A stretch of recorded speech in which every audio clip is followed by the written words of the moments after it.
Halo anak-anak, bersama Santoni di sini. Di video sebelumnya, kita sudah pernah membahas interaksi manusia dengan lingkungan, pengaruh interaksi manusia dengan lingkungan. Nah, di video kali ini, kita akan membahas pembahasan lanjutan dari video sebelumnya ya. Disimak baik-baik ya anak-anak. Pengaruh interaksi manusia dengan lingkungan. Yang keempat, sikap terhadap keberagaman budaya di Indonesia. Keberagaman budaya merupakan kekayaan bangsa Indonesia. Kita harus bangga atas keberagaman budaya yang ada di Indonesia. Keberagaman budaya daerah menghasilkan budaya nasional. Budaya nasional merupakan identitas bangsa Indonesia yang membedakannya dengan budaya negara lain. Selain bangga, kita harus saling menghormati dan melestarikan budaya dari suku bangsa daerah lain. Kita tidak boleh menganggap budaya suku bangsa sendiri sebagai yang paling bagus. Kita harus melestarikan budaya daerah lain agar budaya nasional tetap terjaga. Selain melestarikan budaya daerah, kita juga harus menghormati keberagaman budaya yang ada.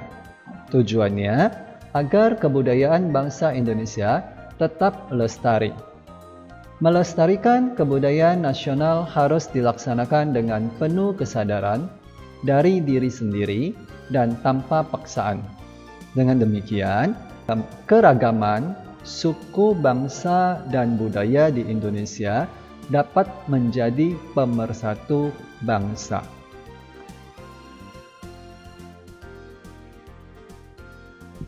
Nah, anak-anak, berikut ini adalah cara menghormati keberagaman budaya daerah, antara lain sebagai berikut. Menyukai pertunjukan budaya daerah lain, misalnya menyukai pertunjukan ondel-ondel yang berasal dari suku Betawi.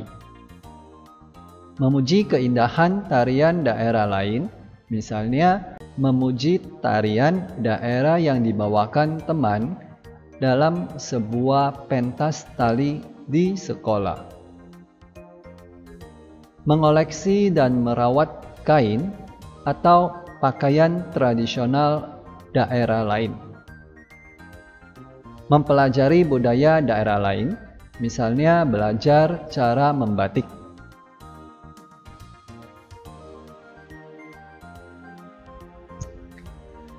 Pengaruh interaksi manusia dengan lingkungan yang kelima. Pengaruh interaksi manusia dengan lingkungan dalam bidang ekonomi. Lingkungan alam di setiap daerah berbeda-beda. Sumber daya alam yang tersedia di setiap lingkungan alam juga berbeda-beda. Manusia memanfaatkan sumber daya alam untuk memenuhi kebutuhan hidupnya sehari-hari. Kebutuhan hidup manusia dapat dipenuhi melalui kegiatan ekonomi. Kegiatan ekonomi adalah kegiatan untuk memperoleh barang dan jasa guna memenuhi kebutuhan manusia untuk mencapai kemakmuran atau kesejahteraan. Kegiatan ekonomi adalah bentuk interaksi lingkungan alam dan interaksi sosial. Dalam kegiatan ekonomi, masyarakat mengolah sumber daya alam yang ada di lingkungan alam. Dalam kegiatan pengolah sumber daya alam tersebut, manusia tidak bisa melakukannya sendiri. Masyarakat bekerja sama dengan manusia lainnya untuk menghasilkan barang dan jasa yang dibutuhkan sehari-hari. Kerjasama tersebut menunjukkan adanya interaksi sosial di masyarakat. Interaksi sosial juga dapat tercipta ketika sumber daya alam yang ada di suatu daerah tidak dapat memenuhi kebutuhan masyarakatnya. Interaksi sosial juga dapat tercipta ketika sumber daya alam yang ada di suatu daerah tidak dapat memenuhi kebutuhan masyarakatnya. Masyarakat di daerah tersebut akan mencari sumber daya alam dari masyarakat di daerah lain. Selanjutnya, akan tercipta interaksi antar masyarakat di suatu daerah dengan masyarakat di daerah lain. Interaksi lingkungan, alam, dan interaksi sosial dalam usaha memenuhi kebutuhan hidup akan memengaruhi kegiatan masyarakat. Interaksi tersebut terjadi di seluruh daerah di Indonesia sehingga kegiatan ekonomi masyarakat menjadi beragam.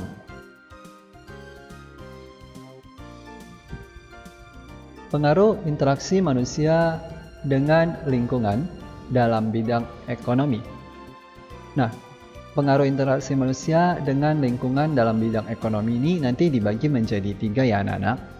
Yang pertama adalah kegiatan ekonomi masyarakat di daerah pantai. Pantai menjadi daerah perbatasan antara daratan dan lautan. Hasil laut yang melimpah seperti ikan, udang, cumi-cumi, dan lumpur laut membuat masyarakat memanfaatkan sumber daya laut tersebut. Mereka bekerja sebagai nelayan, petambak udang, dan petani rumput laut. Pantai di Indonesia memiliki keindahan yang sudah diakui oleh masyarakat dunia. Oleh karena itu, banyak pantai di Indonesia yang ramai didatangi oleh para turis dari dalam dan luar negeri. Lambat laun, pantai tersebut menjadi sebuah objek wisata. Masyarakat di sekitarnya pun menjadikannya sebagai sumber penghidupan. Mereka bekerja sebagai pemandu wisata, pemilik penginapan, penjual souvenir, dan pemilik restoran di tempat wisata. Souvenir dan makanan yang dijual di restoran berasal dari hasil laut di dekat tempat wisata tersebut.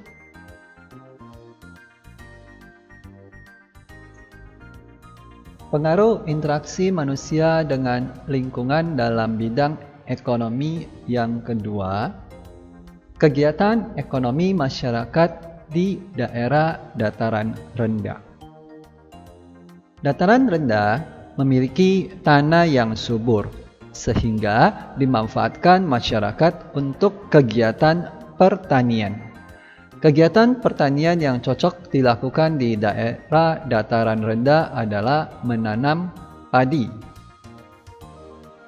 dan tanam perkebunan seperti jagung, kelapa, kelapa sawit, dan karet.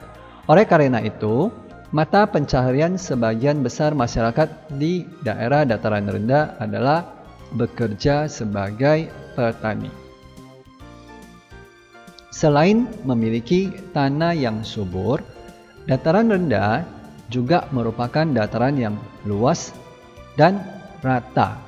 Kondisi ini membuat perpindahan masyarakat serta pengangkutan barang dan jasa menjadi lebih mudah. Tidak hanya itu, daerah permukiman juga mudah dibangun. Kemudahan kegiatan pembangunan berbagai fasilitas membuat dataran rendah berkembang menjadi pusat kegiatan masyarakat. Pengaruh interaksi manusia dengan lingkungan dalam bidang ekonomi. Yang bagian ketiga adalah kegiatan ekonomi masyarakat di daerah dataran tinggi. Dataran tinggi memiliki tanah yang subur dan udara yang sejuk. Kondisi ini cocok untuk kegiatan perkebunan. Kegiatan perkebunan dapat dilakukan secara individu ataupun kelompok. Masyarakat ada yang menanam sayuran dan buahan di tanah perkebunan miliknya sendiri. Tanaman tersebut antara lain tomat, kentang, stroberi, brokoli. Selain dimiliki oleh individu, lahan perkebunan juga banyak yang dimiliki perusahaan. Tanaman perkebunan yang dimiliki perusahaan antara lain teh, cengkeh, kopi, dan tembakau. Lahan yang luas memerlukan tenaga kerja yang banyak. Masyarakat setempat banyak yang menjadi tenaga kerja perkebunan. Selain cocok untuk kegiatan perkebunan, dataran tinggi juga cocok untuk kegiatan peternakan. Hewan yang cocok untuk diternakkan di daerah dataran tinggi adalah sapi.